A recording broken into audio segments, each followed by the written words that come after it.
Hello all you fine beautiful people, I'm back here once again, and today I'm going to be doing an album review of King Crimson's In the Court of the Crimson King. Now I had done this before, but I watched it back the other day, and you know what, I'm just not happy with it. I'm really not, and I think since listening to a bunch more prog in the last few months, that I've gained a lot more appreciation for it. So I thought I'd just redo this. Now, the album was released October 10th, 1969. Features Robert Fripp on guitar, Greg Lakes on bass and lead vocals, Michael Giles on drum and percussion, Tom MacDonald on keys and woodwinds. Peter Sinfield is the lyricist. Now, the tracks include 21st Century Schizoid Man, I Talk to the Wind, Epitaph, Moonchild, and In the Court of the Crimson King. Overview of this album.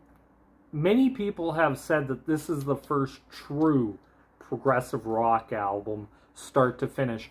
Now, some said Sgt. Pepper by the Beatles. I think Sgt. Pepper had elements of prog in it, but to say it's a full-blown prog album, I wouldn't quite go that far, because it still had a lot of really poppy tunes on that, like with Little Help from My Friends and some other songs there. So let's get into this album. It starts off 21st Century Schizoid Man, a sound collage intro that just hits you right away. Like the main part that comes in, dun, dun, dun, dun, dun, just hits you right away into like this jazzy kind of heavy, hard, almost like a punch in the face, I guess is the best way to put it. Heavily distorted vocals of Greg Lake, just very distinctive on this. And I like how like the vocals end with the 21st Century Schizoid Man being really emphasized. Song speeds up into like this jazzy middle section that is just almost an eargasm to listen to. It's really damn good. The bass work underneath throughout the song is fantastic from Greg Lake. Then the main theme just comes back, reemerges, and it just sounds, I guess the best way to really explain the song to people is it's almost like jazz on crack. It just sounds fantastic, and this band, you can tell these musicians are really damn good. Song number 2, I Talk to the Wind. Flute intro, which was nice, has very almost melancholy, very downer vocals, I guess is the best way I can put it. I like how the flute builds and then the guitar harmonics underneath it. Beautiful chorus to the song. Nice flute and guitar soloing through parts of the song. Nice dreamy drumming underneath. Amazing vocal harmonies throughout this. Like the I Talk to the Wind part, really good. False finish that leads into a flute solo that ends the song.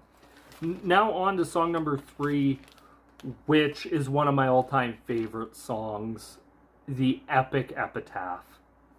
Like this epic, bombastic, somber intro that just takes you on this journey. It's very mellow vocals that build up throughout until he hits the part where he's talking about epitaph. And it's really damn good. I just love how epic this song is and builds into this big, like, crash when he sings epitaph. And just builds and builds and builds crescendo. Bam! Then moves into this acoustic and has a very sinister middle section, but it's such a sad song. Like, listening to it, like, the somberness is there in the vocals, the stuff like, my confusion could be my epitaph. Like, really amazing stuff throughout that song. On to song number 4, Moonchild. I like the intro. Has a somber, soft vocal to it. I love the lyrics throughout Moonchild. They're really good. Subtle drumming song changes almost into a new part with subtle guitar conjuring this dreamlike feeling in the song, and it builds into a soft jazzy sort of instrumental section. Guitar and piano, percussion exchange. Song complexity is just jaw-dropping on the song. Like, throughout the whole damn album, really, the song complexity and how they're able to pull it off is amazing. The guitar playing throughout the second half of this song, like, just really good from Robert Fripp. Like, what I'm hearing underneath just completely blows me away just listening to it.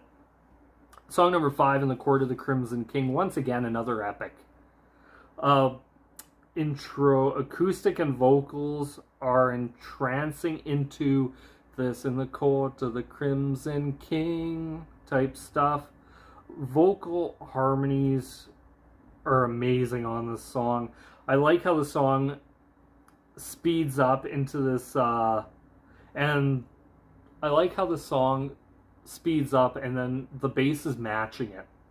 Like, just hearing Greg Lake underneath. It's just really is awe-inspiring to just hear Greg Lake's bass playing on this record. Nice flute section followed by bass and guitar. Intensity grows to almost the somber feel. Like, that's something throughout most of this album, that there really is this very somber, melancholy type feel to it. The verse reemerges. I like the playful section. Epic and experimental sections abruptly ends and leaves with kind of this weird, very experimental section of just like the sounds almost like, oh, how do I explain this? The instruments are just like freaking out all over the place and type.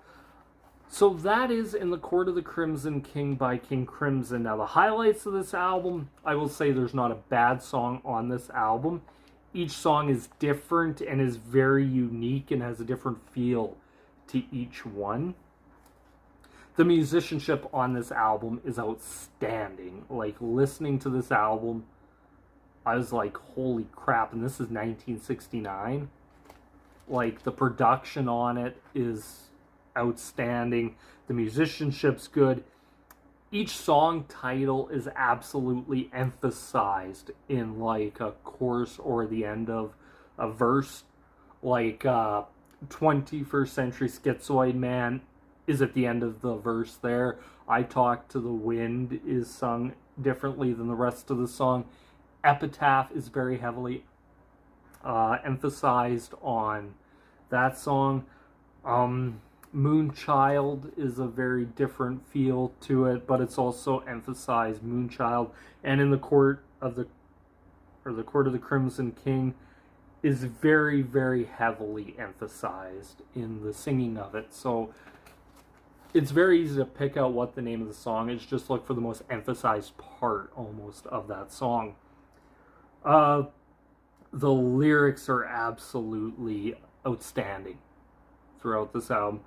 I can't go into enough how much I love a lot of these lyrics. This song, even something as like almost hard rockish as 21st Century Schizoid Man, just completely blows me away. Just the lyricism on that, and throughout the rest of the album.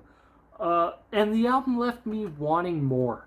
That's what I love about an album, is that's where I can say I love an album, is it can be, let's say, 40 minutes, and I could just be like, I want to hear more, I want to hear more, I want to hear more. And very few albums for me do that, where it leaves me really, really wanting more. Like, usually when it's done, it's like, okay, it's done. But since getting into prog here, I'm really excited to discover some more albums and see how many of them just leave me wanting more. Lowlights of the album. Sadly, this is the only album recorded with this lineup. They took the album on tour, And by the end of the tour, you can say bye-bye Greg Lake, bye-bye Michael Giles, Ian McDonald.